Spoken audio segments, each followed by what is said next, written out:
Maybe he did and maybe he didn't. Trump's take on the Saudi Crown Prince's role in Jamal Khashoggi's murder. The US president signals no sanctions on Riyadh. Too many billions of dollars of business at risk. America first or justice last? This is Inside Story.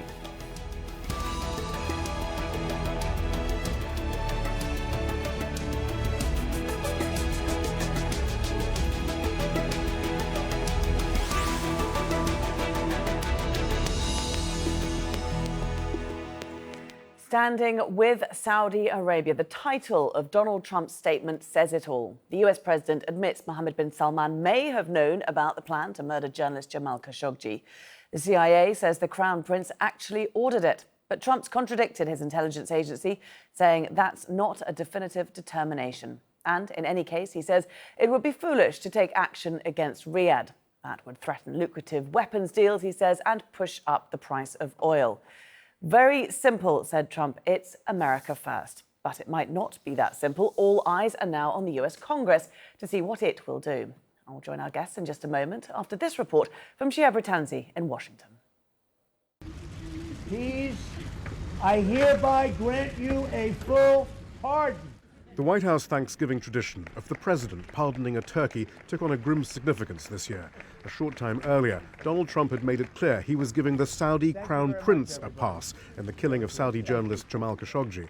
In an 8-paragraph statement filled with the rhetorical flourishes, the exclamation marks and slogans characteristic of the president's tweets, Donald Trump made his argument. King Salman and Crown Prince Mohammed bin Salman vigorously deny any knowledge of the planning and execution of the murder of Mr. Khashoggi. Our intelligence agencies continue to assess all information, but it could very well be that the Crown Prince had knowledge of this tragic event. Maybe he did, and maybe he didn't. Our relationship is with the Kingdom of Saudi Arabia, Donald Trump went on. They have been a great ally in our very important fight against Iran. The United States intends to remain a steadfast partner of Saudi Arabia to ensure the interests of our country, Israel, and all other partners in the region. Very simply, it is called America First. Basically, he was saying that our relationship as Saudi Arabia is so important, it really doesn't matter. Later in the day, Mr. Trump was asked about his staunch support for the Saudis. We're not going to give up hundreds of billions of dollars in orders and let Russia, China, and everybody else have them. It's all about, for me, very simple. It's America first. After talks with Mike Pompeo in Washington, the Turkish foreign minister also discussed the complexity of his nation's relations with Saudi Arabia, making it clear that Ankara did not want to sabotage those links, but he added this. We know well that the team who came to Istanbul did not come because they wanted to, but they came at the request of somebody. We know, though, that this person is not the king. There was a withering response from the Washington Post, whom Khashoggi wrote for, and journalists' rights groups. President Trump is correct in saying the world is a very dangerous place, the Washington Post said in a statement. His surrender to the state-ordered murder will only make it more so. An innocent man, brutally slain, deserves better, as does the cause of truth and justice and human rights. In this failure of leadership from President Trump, it now falls to Congress to stand up for America's true values and lasting interests. The Committee to Protect Journalists tweeted this. If you boil the White House statement down to its essence, President Trump has just asserted that if you do enough business with the US, you're free to murder journalists. That's an appalling message to send to Saudi Arabia and the world. But it seems that the Trump administration has made a decision not to be concerned by the ridicule and disbelief that has greeted its arguments and ultimate position on the Khashoggi killing. Shia Britanzi, Al Jazeera, Washington.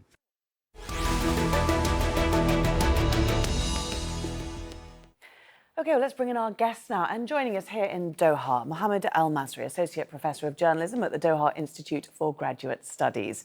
In Washington, D.C., Sigurd Neubauer, Middle East Analyst and Columnist. And in London, Cinzia Bianco, Senior Analyst and Researcher at Gulf State Analytics. A very warm welcome to all of you. Sigurd, first of all, your reaction. What do you make of Donald Trump's statement, which very clearly has come directly from the president himself? Well, what we are seeing is that President Trump is consistent in his Trumpian rhetoric, and he promotes the America First agenda. His rhetoric should be understood within the context of the American mode at the moment. And the American mode, whether it is in the media or in the foreign policy establishment or within the Congress, is that business as usual between the United States and Saudi Arabia cannot continue. And this path that we have been on now for the past 2 years will no longer be tolerated. So President Trump was essentially trying to provide rhetorical support for salvaging what is left of the U.S.-Saudi relationship, because the Congress is now moving forward with imposing sanctions on the Saudi government, including potentially on Prince Mohammed himself.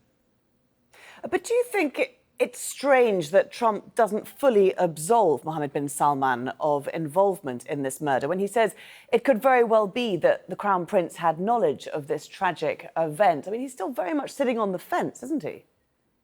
I think that he is deliberately seeking to be ambiguous about it, because on one hand, his intelligence services, namely the CIA, has concluded that this murder was ordered by the highest levels of the Saudi government. On the other hand, the entire U.S. foreign policy establishment understands that the 80-year-old strategic alliance with Saudi Arabia must continue, even though Saudi Arabia has now committed this gruesome murder. So what President Trump is essentially trying to do is to balance these two things with his Trumpian style and his classic rhetoric, which is off-putting to a lot of people, obviously, but it salvages what is left of the U.S.-Saudi relationship. Mohammed, do you think Obama would have reacted any differently? Do you think Trump is essentially taking the same line that any American president would when it comes to Saudi Arabia? Well, it's an interesting question. The U.S. has a long history that predates Donald Trump and Barack Obama of sort of sidelining human rights issues, human rights concerns for larger American strategic interests. At times, the U.S. government has ignored human rights violations, and at other times, the United States government has carried out human rights atrocities of their own, all in the name of strategic interests. I think the difference here is that President Obama was refined, he was polished, and he was very subtle, all the while sort of paying homage to human rights rhetoric and principles, whereas Donald Trump is obviously very unrefined, he's not very polished, he's very sort of explicit and aggressive in his tone, and that is what I think many people, including many Americans and people inside the U.S. Congress, find sort of offensive and unbecoming of the office of the presidency. Right. We'll get back to what the U.S. Establishment will do in just a moment. First of all, Cinzia, I want to bring you in at this point and just get an idea, perhaps from you, as to how the Saudi Crown Prince is feeling about this statement from Donald Trump, because, as I said, it doesn't absolve him of involvement in this murder, but, of course, it keeps business as usual policy alive and well. Absolutely. And for Mohammed bin Salman, I mean, that's one of the best outcomes possible because, of course, President Trump could not completely disregard the conclusions of the CIA. So he chose to do something different, which is throw in some plausible deniability. Maybe he did, maybe he didn't. But basically, I don't care that much whether he did. Even though he may have been responsible, we will continue doing business as usual. So I think that's a very welcome statement from Mohammed bin Salman. And so you think that he's going to be feeling quite happy at the moment with the reaction that we've seen so far from Washington? Yes, absolutely. I think that's the best that he could have opted for. Of course, again, President Trump could not completely disregard all the information and the CIA's assessment. But at the same time, this plausible deniability is everything that Mohammed bin Salman needed to sort of put into question even the assessment of the CIA. OK. Sigurd, Donald Trump left the door open for Congress to make the next move. The Washington Post has said it now falls to Congress to stand up for what it calls America's true values. So are we now going to see Congress taking further action?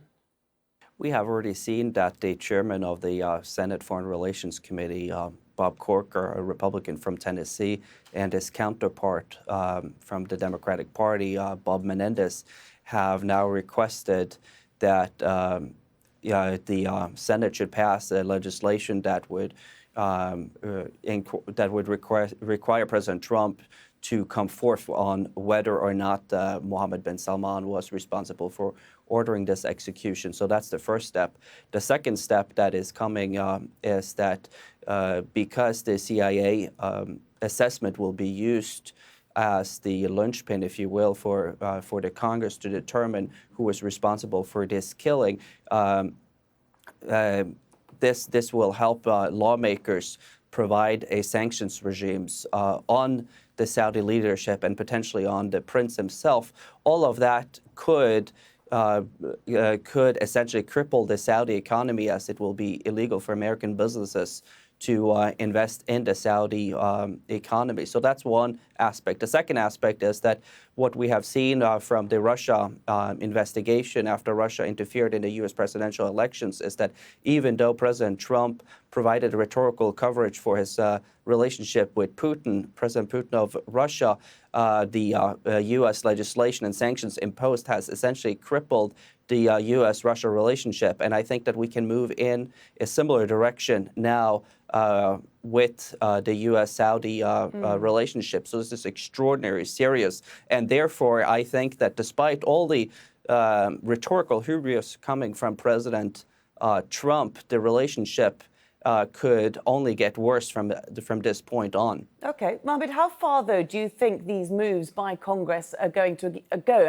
What is actually going to be achieved? If we look at the investigation into Mohammed bin Salman's culpability, I mean, how would that work? And then we look at sanctions on the Saudi leadership. I mean, Donald Trump's already made it very clear that the arms sales are a red line that will not be crossed. You know, we will not lose any of the money coming from Saudi Arabia from that. So what room has Congress actually got to maneuver here? Congress can apply pressure. I think we should also remember that pressure from Congress influenced President Trump already to impose sanctions on 17 members of the Saudi the Saudi government. They were mid-level officials and already in jail for the most part, so that they were sort of meaningless sanctions. But it's an example of the kind of pressure that Congress can impose. And as the other guest said, they're now asking Trump to provide a response on Mohammed bin Salman's involvement within the next, I believe it's 120 days, or 120 days from October 10th, is I believe the date. But I think it's also important to keep in mind that the Congress can propose legislation that would prevent arms sales to Saudi Arabia, and there is something called a veto-proof majority. I'm not an expert on the American legal system, but I believe it's a two-thirds majority in both chambers. So if both the House and the Senate can come up with these supermajorities, then it might not matter what Donald Trump wants or thinks. Sigurd, I can see you nodding there. This veto-proof majority, is that something that we're likely to see enacted? Absolutely, because what we have seen is that leading up to the Khashoggi killing, we have seen that the Congress was moving in the direction of limiting U.S. support for the war in Yemen. And now with the Khashoggi killing becoming a domestic political football, which is drawing outrage not just from the media and the political establishment, but also from ordinary citizens. This is something that the American Congress cannot let go by. So, it is expected that this will easily be passed by both houses in the Congress. Okay, Cinzia, where can and where will the U.S. likely hit Saudi where it hurts? I mean, here it's very important that we try to differentiate between the authorities and the competences of the different U.S. institutions. So, for instance, those authorities like the Pentagon have already taken some steps which are significant. As we know, they have decided to stop refueling Saudi jets hitting in Yemen, and that's absolutely crucial for if you have a look at military capabilities in Saudi Arabia and how fundamental that Pentagon support was. So that's that's very significant. At the same time, the State Department has similar room for maneuver, but I'm a bit more doubtful that actually measures that are truly meaningful in the sense that could be also perceived as damaging to quote-unquote strategic interests could be passed in the Congress, especially because they require a two-thirds majority. And, that's why I was referring to the fact that the statement that came out of the White House was very well received in Riyadh, because the statement also said that Trump is willing to consider other positions from congressmen, but there is a caveat. It says, if they don't hurt America and American interests, in his own words, or something like that. Yes, so Mohamad, that brings us back to the original point. If they're not going to hurt the trade deals between Saudi and the US, what can the US do to really punish Saudi Arabia if it wants to? Well, it depends on who you're talking about inside the U.S. I mean, right now, what we have to keep in mind is that the U.S. government is very polarized, and not just between Republicans and Democrats, but there's very much a division in terms of the relationship with Saudi Arabia and the Khashoggi affair. So, Donald Trump is trying to go on, business as usual. He wants to sweep all this under the rug. He's hoping that statement will do the trick. Meanwhile, you have these representatives and senators who are very troubled by what's happening. And I think that we're still in the very early stages of a prolonged kind of power struggle. And I think it's going to intensify once the Democrats take formal control of the House of Representatives in a couple of months. OK, so no sort of clear path as yet from within America. Cinzia, what pressure can forces outside America, particularly perhaps the EU, other countries, bring to bear on the US to do more? I think the crucial issue here is foreign direct investment. So 3 words. Saudi Arabia desperately needs foreign direct investment if it wants any chance of Vision 2030 succeeding. And we know that Mohammed bin Salman is very popular, but his popularity also depends on his ability to carry the country forward in terms of the main structural weaknesses in socioeconomic terms, such as youth unemployment. Youth unemployment and job creation is, of course, intimately related to foreign direct investment. And this is actually, it's not particularly political per se, but this is actually the most important issue right now on Mohammed bin Salman's desk, how to attract this kind of investment. And this kind of investment tends to be long-term. Therefore, investors are particularly concerned on political risk when they make these choices, and it's increasingly clear that they are. So I think that this is the most important card to be played, to understand, to convey the message that these kind of policies, and it's not only related to Khashoggi, also to the war in Yemen and to the initiatives against Qatar. So aggressive foreign policies choices are a problem for investors because they increase political risk. So this is, I think, the most significant card left to play. OK. Sigurd, we've got news that Mohammed bin Salman, Saudi Crown Prince, will be attending the G20 Summit in Argentina towards the end of next week. That's going to be quite an interesting event to watch, isn't it? Certainly, and there's been some rumors that he will even meet with President Trump. That remains to be seen, of course.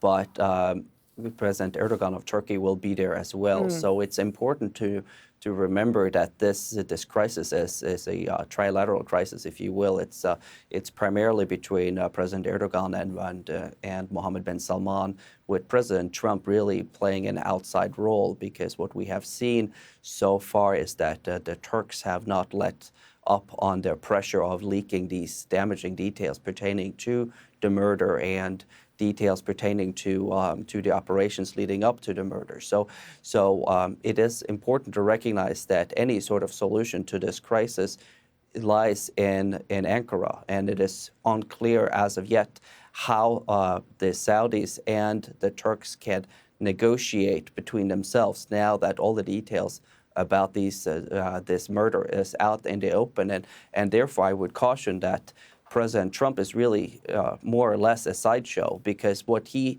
essentially did yesterday through his statement was to give space to the Saudi royal family to deal internally on how they want to proceed with this matter. Now that they know that sanctions are coming, the Saudi royal family need to discuss whether or not Mohammed bin Salman will remain crown prince, or maybe whether he will be removed from succession. And the United States and Turkey do not have any influence on that internal dynamic. So, well, let's just pick up on that point about Turkey for a moment, because I'm glad you've brought Turkey into it. You say that all the details are out in the open. Mohammed, is that the case, or do you think Turkey has any more evidence that definitively links the Saudi crown prince to this murder?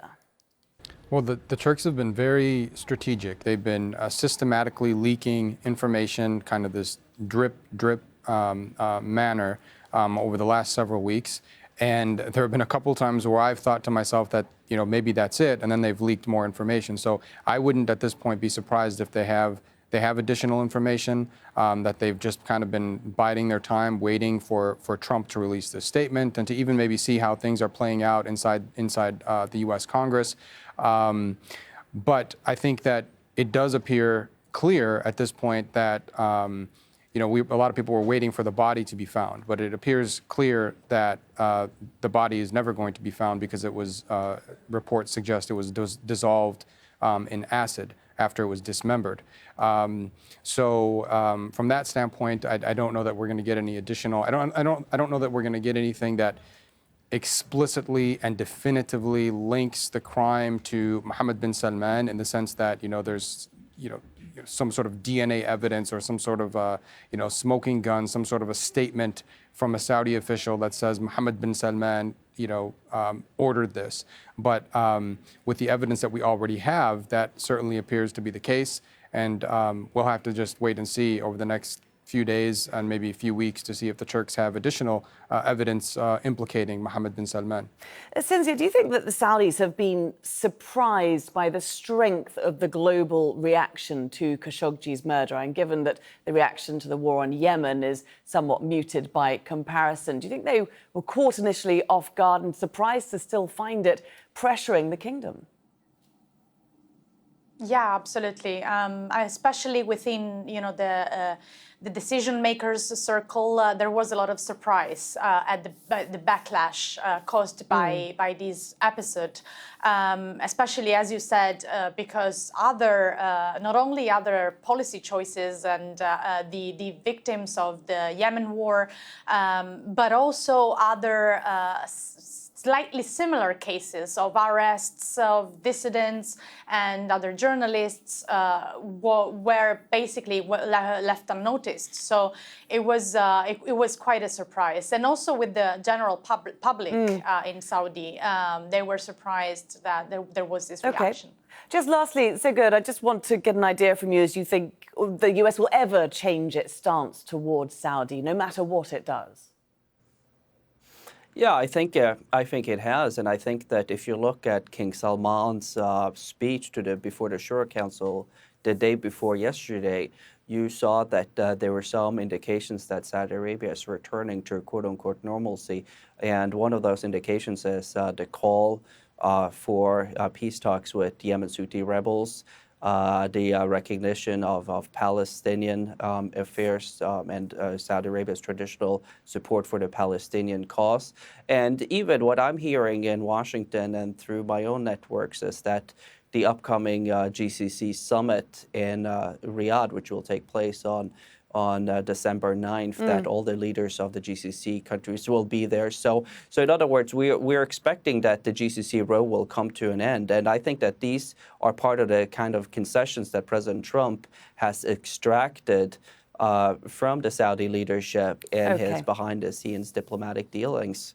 Okay. Fascinating discussion. Once again, many thanks for joining us, all our guests today, Mohammed Elmasry, Sigurd Neubauer and Cinzia Bianco. And thank you too very much for watching. You can see the programme again anytime by visiting our website. That's aljazeera.com. And for further discussion, do go to our Facebook page. That's facebook.com/AJ Inside Story. You can also join the conversation on Twitter. Our handle is @AJ Inside Story. From me, Laura Kyle, and the whole team here, it's bye for now.